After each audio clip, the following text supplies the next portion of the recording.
నమస్తే, welcome to great Andhra. మనతో పాటు ఉన్నారు సీనియర్ పొలిటికల్ అనలిస్ట్ జిఆర్ మహర్షి గారు. నమస్తే సార్. నమస్తే చందన గారు. సార్, వైసీపీకి సంబంధించిన రాజ్యసభ సభ్యులు ఎవరైతే ఉన్నారో వాళ్ళల్లో చాలామంది వరకు వెళ్ళిపోతారు, 3 వరకు మాత్రమే మిగులుతారని నేను ఒక 2 రోజుల నుంచి ఏమో వింటూనే ఉన్నా ఈ సబ్జెక్ట్ గురించి. కొంతమంది రాజీనామాలు చేశారు అన్నట్లుగా. అయితే కొంతమంది ప్రెస్ మీట్లు పెట్టి మేము వెళ్ళట్లేదని చెప్పిన వాళ్ళు ఉన్నారు. ఉంటున్న వాళ్ళు ఎవరో కన్ఫామ్గా చూచాయిగా తెలుసు. సరే, అయితే అసలు వీడి వెళ్ళిపోతే వైసీపీకి లేకపోతే జగన్ గారికి వచ్చే నష్టం ఏంటి, లాభాలు ఏంటి ఉంటే? జగన్ గారికి వచ్చే నష్టం ఏమీ లేదు. ఎందుకు నష్టం లేదంటారా? ఆయన పార్టీ పెట్టినప్పుడు వీళ్ళంతా వస్తారని ఆయన ఏమి ఎక్స్పెక్ట్ చేయలేదు. ఆయన పెద్దగా బలాన్ని నమ్ముకోకుండా తన తండ్రి వారసత్వాన్ని లేకంటే ప్రజల అభిమానాన్ని నమ్ముకొని పార్టీ పెట్టారు. ఆ పార్టీ ఆయన సక్సెస్ఫుల్గా నడుపుతున్నారు కాబట్టి అనేక మంది ఆ పార్టీలోకి చేరారు.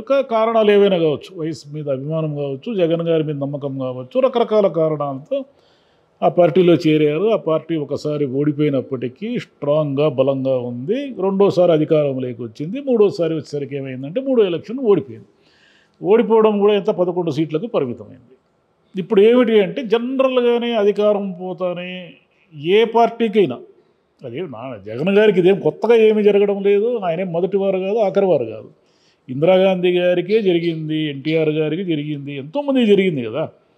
వీళ్ళందరూ ఏం చేస్తారంటే పోయినసారి చంద్రబాబు నాయుడు గారికి జరిగింది కదా. చంద్రబాబు నాయుడు గారు ఓడిపోయిన వెంటనే ఎంతమంది బీజేపీలోకి వెళ్ళిపోయారు, ఎంతమంది ఆ పార్టీని వదిలేసి వెళ్ళిపోయారు, ఎంతమంది రాజీనామాలు చేశారు. మళ్ళీ అదే పార్టీ మొన్న ఇన్ని సీట్లతో గెలిచింది కదా, 144 సీట్లతో కూటమి అంతా కలిపితే.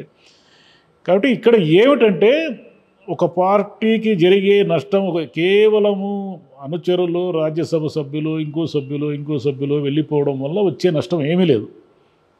వెళ్ళిపోయే వాళ్ళు వెళ్ళిపోతారు. ఎప్పుడు నష్టం జరుగుతుందంటే ఆ పార్టీ అధ్యక్షుడు క్రియాశీలకంగా లేకుండా ఉంటే, లేదా ఆ పార్టీని ఇంకొక పార్టీలు మెర్జ్ చేయాలనే ఆలోచన అతనిలో ఉంటే ఆ పార్టీ బతకదు.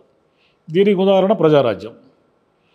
ప్రజారాజ్యంలో ఏం జరిగింది? చిరంజీవి గారు ఓడిపోయిన తర్వాత ఏమైనా సరే పట్టుదలతో కనుక ఆ పార్టీని కాపాడుకొని ఉండింటే ఆ తర్వాత ముఖ్యమంత్రి ఉండేవాళ్ళు ఆయన.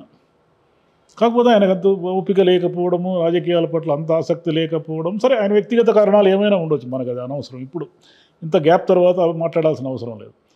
ఆయన పార్టీని మెర్జ్ చేశారు. మెర్జ్ చేసిన తర్వాత ఇంకా ఆ పార్టీ అంతర్ధానం అయిపోయింది. ప్రజారాజ్యం గురించి ఇప్పుడు ఎవరు మాట్లాడడం లేదు. జగన్ గారికి అవసరం లేదు. ఆయన ఎవరితో మెర్జ్ చేస్తారు? ఆయన ఇన్యాక్టివ్గా ఉండి పార్టీని అంటే కాడి భుజాన వదిలేసి ఇలా ఏమైనా జరిగితే తప్ప ఆ పార్టీకి వచ్చిన నష్టమేమీ లేదు. అయితే ఆ పార్టీకి ఓటర్లు ఉన్నారు, బలమైన ఓట్ బ్యాంక్ ఉంది ఆ పార్టీకి. ఇప్పటికీ ఇంత ఓడిపోయినా కూడా ఎందుకు ఉన్నారు ఓట్ బ్యాంక్ అంటే, ఎప్పుడూ కూడా 3వ పార్టీ లేనప్పుడు ఆల్టర్నేటివ్ పార్టీగా ఆంధ్రప్రదేశ్లో చంద్రబాబు నాయుడు గారికి ఆల్టర్నేటివ్గా జగన్ గారినే చూస్తున్నారు ఇప్పటి వరకు. ఆల్టర్నేటివ్ ఇప్పుడు పవన్ కళ్యాణ్ గారు ఉన్నప్పటికీ కూడా జనసేన ఎప్పుడు ప్రత్యామ్నాయం కాదు. చంద్రబాబు గారితో కలిసి ఉన్న పార్టీనే తప్ప చంద్రబాబు గారికి ప్రత్యామ్నాయం అయితే కాదు కదా అది. అందువల్ల ఎప్పుడు జగన్ గారికి ఆయన స్పేస్ ఆయనకు ఉండనే ఉంటుంది. సరే, ఈ ఎలక్షన్లు వచ్చే కొద్దీ ఏమవుతుంది, చంద్రబాబు గారి మీద కోపము, అసహనము, అసంతృప్తి, రకరకాల కారణాలతో మళ్ళీ ఆయన వెనక చేరే వాళ్ళు ఉంటారు. ఇదంతా మామూలే రాజకీయాల్లో అటు ఇటు మారడం ఇదేం కొత్త ఏం కాదు కదా. కొత్తగా జరుగుతున్న విచిత్రం అయితే వైసీపీకి వచ్చిన నష్టం ఏమీ లేదు 3వ పార్టీ లేనంత కాలం.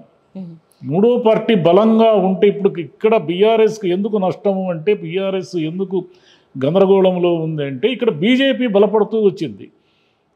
కాంగ్రెస్కి ఆల్టర్నేటివ్గా బీజేపీ బలపడుతూ రావడం వల్ల బీజేపీని తట్టుకొని బీఆర్ఎస్ నిలబడాలి. కాంగ్రెస్లోకి చేరుతున్న వాళ్ళందరినీ తట్టుకొని బీఆర్ఎస్ తన ఉనికిని చాటుకొని రేపు కాంగ్రెస్కి ఆల్టర్నేటివ్ నేనే, బీజేపీ కాదు అని నిరూపించే దిశగా ప్రయాణం చేయాలి. వీళ్ళకి ఇంత రిస్క్ ఉంది. జగన్ గారికి రిస్క్ లేదు. ఇక్కడ కాంగ్రెస్ లేనే లేదు. బీజేపీ ఎప్పటికీ ఆల్టర్నేటివ్ కాదు చంద్రబాబు గారికి, పైగా కూటమిలో ఉంది. జనసేన పార్టీ బలంగా ఉన్నప్పటికీ, ఇప్పుడు బలంగా కనిపిస్తున్నప్పటికీ పవన్ కళ్యాణ్ గారు ఆయన చంద్రబాబు గారితో కలిసి ఉండడం వల్ల ఆయన ఆల్టర్నేటివ్ కాదు. రేపు చంద్రబాబు గారితో విభేదించి నిలబడినా కూడా ఆయన ఆల్టర్నేటివ్ కాదు. ఎందుకంటే ఓట్ బ్యాంకు వైసీపీ వర్సెస్ టీడీపీగా చీలిపోయి ఉంది ఆంధ్రప్రదేశ్లో. జనసేన కానీ బీజేపీ కానీ ఈ కూటములు కలిసి ఉండి తమ ఓట్ బ్యాంకును పెంచుకోవాల్సిందే తప్ప వాళ్ళు స్వతంత్రంగా తమ ఓట్ బ్యాంకును పెంచుకునే దిశగా అయితే వాళ్ళు ప్రయాణం చేయలేరు, చేసే దిశగా కూడా లేరు. వాళ్ళిద్దరూ చెల్లినా వాళ్ళ ఓటు బ్యాంకే చెల్లుతుంది అంతే, ఏం కాదు. కాబట్టి జగన్ గారికి వచ్చి నష్టం అయితే లేదు. అయితే ఆయన యాక్టివ్గా క్రియాశీలకంగా ఈ 5 ఏళ్ళు పార్టీని ఎలా కాపాడుకుంటాడు, ఎవరు వచ్చినా ఎవరు పోయినా నాయకులతో ఇప్పుడు ఏం అయ్యేది కాదు కదా. ఇప్పటికిప్పుడు నాయకులతో అవసరం కూడా ఏముండదు. ఎలక్షన్ వచ్చే వరకు ఇప్పుడు నాయకులతో అవసరం కూడా లేదు. సరే, ఒక నాయకుడు పోతే ఇంకో నాయకుడు పుడతాడు, నష్టం ఏముండదు. ఎంతమంది అట్లా అటు ఇటు మారలేదు. ఏమన్నా ఆ పార్టీ ఇప్పుడు తెలుగుదేశం నుంచి ఎంతోమంది మారారు, ఆ పార్టీకి ఏమైనా నష్టం జరిగిందా? ఇప్పుడు అధికారంలోకి వచ్చింది కదా. అదేవిధంగా జగన్ గారి నుంచి ఎంతమంది అయినా విడిపోవచ్చు. ఆయన పార్టీ పెట్టినప్పుడు ఎవరు ఉన్నారు, ఎవరు లేరు, పెద్దగా ఆయనకేం లేరు కదా. ఆ రోజు ఎవరికి ఎక్స్పెక్టేషన్స్ కూడా లేవు కదా. ఈయన జైలుకి వెళ్ళిన తర్వాత ఆ పార్టీ బతుకుతుందని నమ్మకం కూడా ఎవరికీ లేదు. కానీ ఇవన్నింటినీ దాటుకొని వచ్చారు కాబట్టి ఇప్పుడు పోరాడేది కొత్త ఏమి ఉండదు. మళ్ళీ పోరాడతాడు 5 ఏళ్ళు. 5 ఏళ్ళు పోరాడి చంద్రబాబు గారి మీద లేదా జనానికి ఏమైనా వ్యతిరేకత వచ్చి మళ్ళీ ఆయన ముఖ్యమంత్రి కావచ్చు, లేకుండా కాకుండా పోయి ఇంకొక 5 ఏళ్ళు పోరాడాల్సి రావచ్చు. రాజకీయాలని ఎలా ప్రిడిక్ట్ చేస్తారు? కాకపోతే సార్, ఇప్పటి వరకు కష్టపడి నిర్మించుకున్న ఒక సామ్రాజ్యంలోంచి ఒక్కొక్కరుగా పోతున్నారు చూడండి అంటే అదొక నెగిటివ్ ఫీలింగ్ చూసే ప్రజలకు కూడా తెప్పించే ఆ అవకాశం ఉంటుంది కదా, ఇలా వెళ్ళిపోతుంటే. అది ఎవరికి నెగిటివ్ ఫీలింగ్? ఆ నాయకులకు నెగిటివ్ ఫీలింగ్. చూసారా, ఎంతకాలం ఆయన జగన్ గారు అధికారంలో ఉంటే బాగా అధికారాన్ని అనుభవించారు, ఢిల్లీలో పదవులు అనుభవించారు, అన్నీ అనుభవించిన తర్వాత ఇప్పుడేమో పార్టీని వదిలి వెళ్ళిపోతున్నారు అనేది వాళ్ళకి నెగిటివ్. కానీ ఈయనకు వచ్చిన నెగిటివ్ ఉంది. వాళ్ళ కారణాలు వాళ్ళకి ఏమైనా ఉండొచ్చు. మమ్మల్ని జగన్ గారు పట్టించుకోలేదని కావచ్చు, ఏమైనా కావచ్చు. జగన్ గారు పార్టీ పెట్టి మిమ్మల్ని రాజ్యసభకు పంపించడం వల్లే కదా మీరు రాజ్యసభ సభ్యులైనారు. అనేక మందికి మీకు ఇండిపెండెంట్గా మీకు పార్లమెంట్ సభ్యులుగా గెలిచేది లేదా రాజ్యసభ సభ్యులుగా నామినేట్ అయ్యేంత వ్యక్తిగత సత్తా ఎంతమందికి ఉంది ఈరోజు ఈ ప్రాంతీయ పార్టీల్లో? టీడీపీలోనైనా సరే, ఇక్కడైనా సరే చంద్రబాబు గారు గుడ్ లుక్స్లో ఉండి వాళ్ళు సభలకి మన రాజ్యసభకు పార్లమెంటుకు గెలవాల్సింది, నామినేట్ కావాల్సిందే తప్ప స్వతంత్రంగా వాళ్ళకి పార్టీతో సంబంధం లేకుండా ఇండిపెండెంట్గానైనా సరే నేను 1,00,000 ఓట్లు తెచ్చుకుంటాననే వాళ్ళు ఎంతమంది ఉన్నారు ఈరోజు రాజకీయాల్లో? అంటే అది ఏమీ నష్టం లేదు. ఇవన్నీ మామూలే రాజకీయాల్లో. కొత్త నీళ్ళు వస్తుంటాయి, పాత నీళ్లు పోతుంటాయి. ఓడిపోయిన వాళ్ళు ఇదిగో అయిపోయింది, ఇంకా వాళ్ళ పని అయిపోయింది. పవన్ కళ్యాణ్ గారు ఏమన్నారు, అయిపోయింది శాశ్వతంగా జనసేన క్లోజు, అన్ని సీట్లు ఓడిపోయాడు, ఆయన పార్టీ ఊరికి అనవసరంగా నడుపుకుంటున్నాడు నిన్న మొన్నటి వరకు అన్నారు కదా. మరి అన్ని సీట్లు ఎలా గెలిచారు ఆయన? పాలిటిక్స్ అలాగే ఉంటాయి. పాలిటిక్స్లో ఓపిక సహనం ఉండాలి. నిరంతరం ఆ పార్టీని కాపాడుకునే దిశగా వ్యక్తులు ఉంటారు, పోతారు. కాపాడుకునే దిశగా ప్రయాణం సాగిస్తూ ఉంటే జనం ఈరోజు కాకపోతే మళ్ళీ రేపు ఇంకొక అవకాశం ఇస్తారు. అట్లా ఎంతమందికి ఇచ్చారు? ఎంతోమందికి ఇచ్చారు కదా. ఓకే, అంటే ఇలా బలవంతంగా లేకపోతే ఏదో ఒక ఏంటి ఆఫర్స్తోనో అటువైపుకి లాక్కోవడం వల్ల చంద్రబాబు గారికి ఒరిగే నష్టం ఏమన్నా ఉందా, లాభం ఏమన్నా ఉందా? చంద్రబాబు గారు లాభ నష్టాలు ఆలోచించరు. ఆయన ఒక 40 ఏళ్ల రాజకీయ జీవితాన్ని మీరు బాగా పరిశీలిస్తే రాజకీయాల్లో అవతల పార్టీని వీక్ చేయడము, అవతల పార్టీని దెబ్బతీయడము అనే దిశగా ఆయన ఆలోచిస్తారు తప్ప ఫలానా వాళ్ళు వస్తే నాకెంత లాభము, ఫలానా వాళ్ళు పోతే నాకెంత నష్టం, ఇవన్నీ ఆలోచించరు ఆయన. పోయినసారి కూడా ఆయన దగ్గర బాగా ఇంకా ఆయనకి హార్డ్ కోరు ఆయన అనుంగు శిష్యులు, అనుంగు అనుచరులు అనుకునే వాళ్ళు బీజేపీలో పోయినప్పుడు ఏమైనా ఫీల్ అయ్యారు? ఆయన కూల్గా ఉన్నారు కదా. కాబట్టి ఆయన అలాంటి రాజకీయాన్ని పట్టించుకోరు. ఇప్పుడు జగన్ గారిని వీక్ చేయడానికి ఎన్ని చేయాలో అన్నీ చేస్తారు ఆయన.